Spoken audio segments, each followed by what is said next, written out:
Hi guys, എല്ലാവർക്കും എൻ്റെ happy Christmas and happy new year. ഞാനിന്നൊരു ഭക്തിഗാനമാണ് വീഡിയോയിൽ പാടിയിട്ടേക്കണത്. അപ്പോൾ എല്ലാവരും കേട്ടിട്ട് അഭിപ്രായം പറയാം. ഓക്കെ. പൈതലാം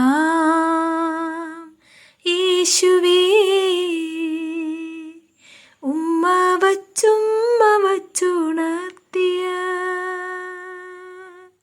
ആട്ടിടയ